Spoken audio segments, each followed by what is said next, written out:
Hello everyone, कैसे आप सबको सबसे पहली बात तो राधे राधे। और आज गाइज हम अगेन 11th क्लास का इंडेक्स नंबर का पार्ट 2 लेकर आए हैं। इससे पहले इंडेक्स नंबर का पार्ट 1 मैंने अपने यूट्यूब चैनल पे डाल दिया है, प्लीज जाइए देखिए, सब्सक्राइब कीजिए, लाइक कीजिए और शेयर कीजिए। फर्स्ट में पहले तो मैंने आपको जो फर्स्ट पार्ट में बताया था उसमें बताया था कि हमारे पास जो इंडेक्स नंबर होता है वो दो प्रकार का होता है। एक होता है सिंपल इंडेक्स नंबर, एक होता है weighted index number. Simple index number के दो पार्ट मैंने बता दिए हैं, प्लीज जाइए देखिए। और आज जो हम पढ़ने जा रहे हैं वो वेटेड इंडेक्स नंबर, जिसको हम भारित सूचकांक के नाम से जानते हैं। गाइस ये भारित सूचकांक ही दो प्रकार का है, लेकिन आपको बता दूं इसमें से क्वेश्चन पक्का आएगा, 100% आएगा। बता दिया आपको, आप कर लेना इसको। वो क्या है? वो है weighted average of price relative method, Hindi में कहते हैं भारित औसत मूल्य अनुपात विधि। ये वाला गाइस इंपॉर्टेंट है और इसके साथ वाला तो बहुत इंपॉर्टेंट है। तो इसमें क्या है, इसका देखो सबसे पहली बात तो P01 क्या बोलते हैं? Index number of current year.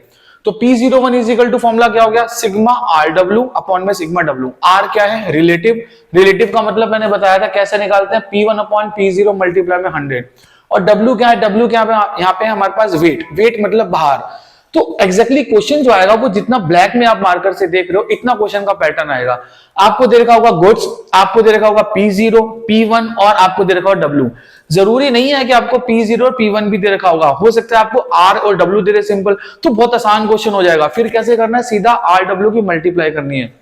लेकिन इसमें क्या है, अगर आपने रिलेटिव निकालना है यानी कि R निकालना है, तो जिसका फॉर्मूला मैंने आपको बताया था कि P1 अपॉन P0 मल्टीप्लाई में 100, यानी कि पहले तो P1 देखो 2 अपॉन में 1 मल्टीप्लाई में 100, 200 आ गया। सेम वही P1 4 अपॉन में 2 मल्टीप्लाई में 100, 200 आ गया। तो इस तरीके से अगर आप ऑल ओवर एवरेज निकालेंगे तो आपका क्या निकल जाएगा? R निकल जाएगा।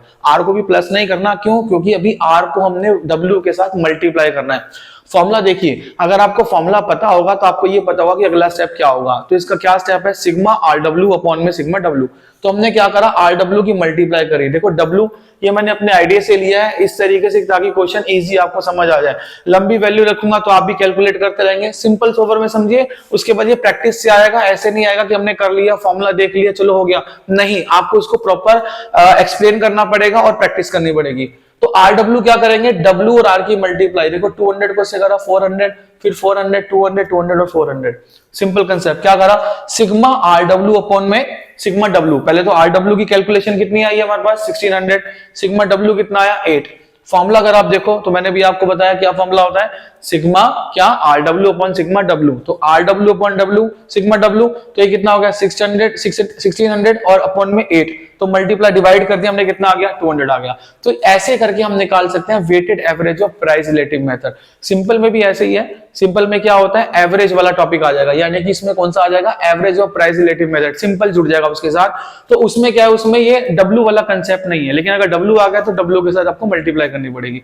लेकिन गाइस ये वाला क्वेश्चन आप करके जाना पक्का, मोस्ट इंपॉर्टेंट क्वेश्चन है, टॉपिक है। ये है वेटेड एग्रीगेटिव मेथड यानी कि भारित सामूहिकरण विधि। मोस्ट इंपॉर्टेंट है।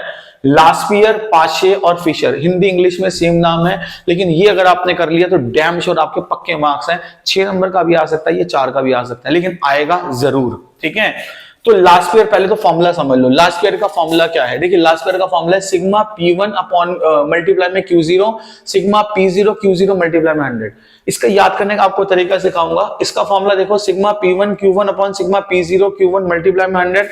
फिशर के लिए हमने क्या करा? फिशर के लिए पहले बिल्कुल रूट बनाया। रूट बना के पहले ये फॉर्मूला, फिर ये फॉर्मूला, और याद रखना 100 रूट के बाहर होगा।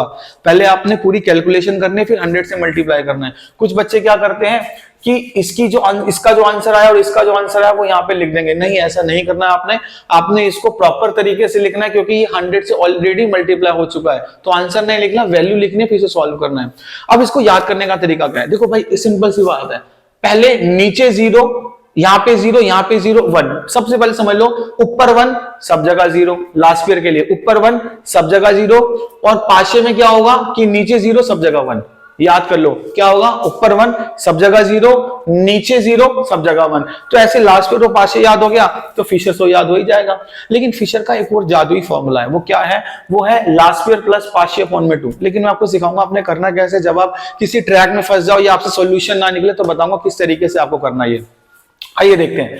देखिए इसका जो क्वेश्चन आएगा बिल्कुल इस तरीके से आएगा, जो बिल्कुल ब्लैक में आपने देख रखा है। Q0 बताया था मैंने आपको, Q0 क्या होता है? क्वांटिटी ऑफ बेस ईयर, ठीक है। और P0 price of base year, Q1 quantity of current year और P1 price of current year. तो ऐसे में ये Q0, P0, Q1 और P1 इतना आपको कोटेशन दे रखा होगा। सबसे पहले देखो क्या कर रखा हमारे को, P1 Q0, तो देखो हमने लिखा P1 Q0, कहाँ है हमारे पास, ये रहा P1 और ये रहा हमारे पास Q0। अच्छा एक चीज आपको और बता दूं, जब कभी भी आप इसको करो तो फिंगर रखकर करना। क्यों? क्योंकि कभी कभार क्या होता है कि जैसे मान लो हम ये क्वेश्चन को कर रहे हैं, हमारी फिंगर बाई चांस हमारी नजर इधर उधर चली गई तो कैलकुलेशन सारी गलत हो जाएगी। फिंगर रखकर करोगे तो पता चल जाएगा कि हम इसकी मल्टीप्लाई ऐसे कर रहे हैं। अधिकतर मैंने देखा बच्चे गलत करते हैं, आप गलत मत करना। फिर P0 Q0 बिल्कुल सेम वही है, देखो P0 Q0 इसकी मल्टीप्लाई देखो 10 6 60, 15 4 60, बिल्कुल कैलकुलेशन कर रखी है। फिर P1 Q1 ये रहा P1 और ये रहा Q1 इसकी मल्टीप्लाई, और फिर P0 और Q1 ये रहा P0 और उसके बाद Q1 इसकी मल्टीप्लाई।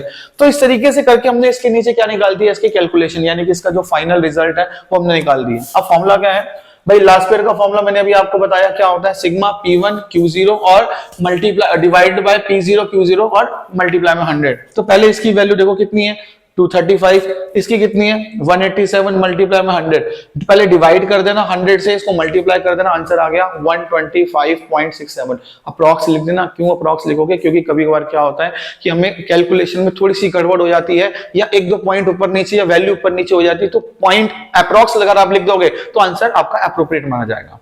सेकंड थिंग इसके अंदर सेम यही है, इसमें भी आपने क्या करना है, देखो 250 अपॉन में 233 आ गया और मल्टीप्लाई में 100 आ गया, इसका भी सॉल्यूशन हमने निकाल दिया। ठीक है, अब इसके बाद आता है कि सर ये थोड़ा सा सॉल्व करने में दिक्कत आती है। तो पहले देखो क्या करना है आपने, 235 ये रहा अपॉन में 187, देखो हमने सॉल्व नहीं करा, यहाँ पे हमने इसको सॉल्व नहीं करा, यानी कि ये वाला आंसर नहीं लिया, हमने क्या करा वैल्यू को पुट करा।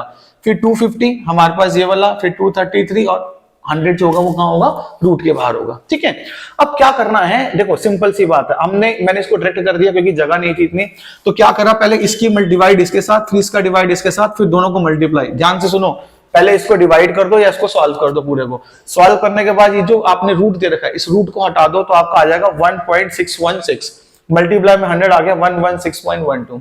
अब सर अभी करना किस तरीके से, या अगर इतनी बड़ी कैलकुलेशन आ जाएगी तो सॉल्व कैसे करेंगे। ध्यान से सुनो, इतना तो आपने कर दिया, इतना करने के बाद अब आप ये कैसे करोगे, तो भाई इतना करने के बाद आपने क्या करना है, लास्ट ईयर और पास्ट ईयर अगर पूछा गया है तो, अगर नहीं पूछा गया तो आपको सॉल्व करना पड़ेगा। लेकिन अगर ये तीनों पूछे गए हैं तो जो लास्ट ईयर का आंसर है जो पास्ट ईयर का आंसर है दोनों को प्लस करके 2 से डिवाइड कर दो। देखो ये फॉर्मूला है, तो डायरेक्ट आप यहाँ पे आंसर लिख सकते हो। ये उसके लिए जो बच्चा कैलकुलेशन नहीं कर पा रहा है, लेकिन जो कर पा रहा है कैलकुलेशन वो इजीली तरीके से कर सकता है। ठीक है, तो ये इंडेक्स नंबर का पार्ट 2 मैंने आपको कराया है, जिसमें मैंने वेटेड इंडेक्स नंबर कराया है। नेक्स्ट पार्ट के अंदर आपको सीपीआई या इंडेक्स नंबर पूरा खत्म हो जाएगा।